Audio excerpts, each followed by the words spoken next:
Most anticipated games of E3 2012 is certainly an understatement. Here to join me for an exclusive demo of the game is Paul Sage, game director. Thanks for joining us, Paul, and we're going to dive right into gameplay because we're so excited to see this. Tell us about the project. So basically, The Elder Scrolls Online has been a franchise people have been familiar with for 20 years, and now you get to play it online. You get to play it with your friends, you get to play it with strangers. From the ground up, we've made it just so it's incredibly accessible, right? So you get in. We want to make sure that you can group very easily with people, so it's going to be one of the most accessible as far as socially. We have a lot of features planned. They're going to make it so you get together with your friends. Maybe you see them in the game, or maybe you see them offline, and you say, hey, I want to go play Elder Scrolls Online. So that's going to be one of the big hallmarks. So here you'll see Daggerfall, which is something you haven't actually seen in 20 years, right? So this is, it's got a very rich, deep lore. And this is, as you can see the art style, so the art style is this, it's incredible, it spans all the cultures. Yeah, I mean, it's so big. I mean, obviously you had a lot of decisions to make in terms of the art style. How are we going to represent this in MMO form? The locations, places that you've talked about already, like Skyrim and Daggerfall and things like that. Where are we going to be able to go, and, how are we going to be able to explore as well? So you will be able to start off in any one of 3 factions. So we have factions set up for the players. You can start off in the Northeast, where you might be familiar with Morrowind. You can start off in the Daggerfall Covenant, which is in the northwest of Tamriel, or you can start off in the south. You can play a faction that's the All-Merry Dominion that was mentioned in Skyrim, and they're kind of bent on taking over the continent. Right. So why was this the right time, Paul, to launch an Elder Scrolls MMO? Obviously, it's a very big space. It's a very competitive space. You have a great IP, but a lot of gamers, when it was first announced, they said, hey, I love my Elder Scrolls. It's a single-player experience. That's what's different. Why is this the right time for an MMO?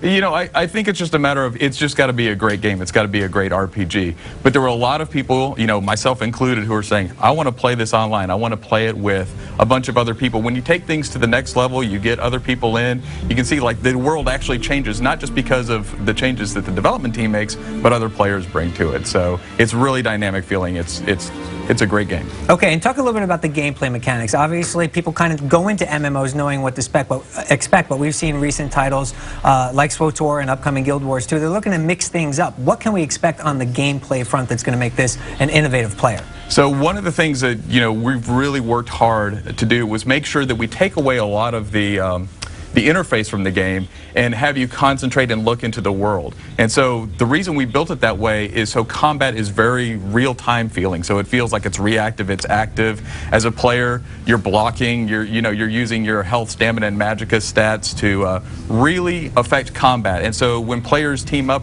they're not just teaming up and pressing buttons over again, but they're really reacting to what's going on in the world. Obviously, a very story-driven world here we're talking about with Elder Scrolls. I mean, the amount of depth that you have to work with is phenomenal. How are you distilling all that down to an accessible experience as well? Well, one of the things that's really great about it is the fact that you get to go in and you get to experience the quests the way you want to experience them. So you don't have to go on to a quest path. You can wander around the world. We'll actually have quests that come to you. So you'll see an NPC run over the hill. They'll grant you the quest. So you explore basically just how you want to explore. You play the game the way you want to play the game, essentially. And you're not on rails at all. It's a great open exploration. In development for 5 years, that's a long time, and in that time, the MMO landscape has changed quite a bit. Have there been things that have influenced design throughout the process to kind of make it more innovative as we're getting closer to launch? Absolutely. So one of the things that's really telling is that, when we looked at how we wanted to explore the world originally, it was more of a directed vector through the world. And we said, that's not what Elder Scrolls is about. So we added elements like the compass back in from the single-player games that everybody knows. And the compass really directs you to content, and so again, you're free to explore, and that's one of the things that really isn't out in the market right now for MMOs, and it makes it great. It definitely looks like the world of Elder Scrolls. How are you classifying the art style? I mean, it's not too cartoony, it's not too realistic. How do you classify it internally? Well, I think it's the art style. Number one, it's going to allow 200 players in the game at the same time, fighting these huge epic battles. And so for me, the art style allows that, while at the same time remaining. It looks gorgeous, right? So it's fantastic. All right, Paul, I have so many questions, but I'm not the only one with questions. We're going to head over to Justine right now, who has a few questions for you from our fans on Facebook and Twitter. Justine, what do you got? Oh, we have some interesting tweets, of course, as always. Here is one. It's I want to mount a dragon and fly over Tamriel. Can you make a girl's dreams come true? This didn't come from me. This was not my question. Well, that's really interesting. So we don't have, the time period we're set in the second era of Tamriel, and there's no dragons actually active at this time. So we won't have dragons because we're staying true to the lore.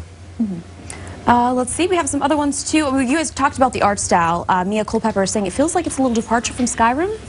It is a slight departure from Skyrim, and the reason it is because we have so many cultures. It spans all over, the continent of Tamriel. There's Morrowind, the Dark Elves, and the High Elves, and you have to blend all of those different cultures together. And so the art style is really a mix. Just like every Elder Scrolls game has been different, we are no different from that. Yeah, no, it looks great. All right, we have one more question here. Are Redguard considered Nedic men? Like Nords or Imperials? So Redguard actually are not Nedic men in that way, I don't believe. They actually came over to the continent of Tamriel, almost like I think they call it a regatta, that when they came over to Tamriel. So they're actually more or less imports and not the original people from the land. Well, thank you so much. Everyone on Twitter is super excited. Remember, you guys can also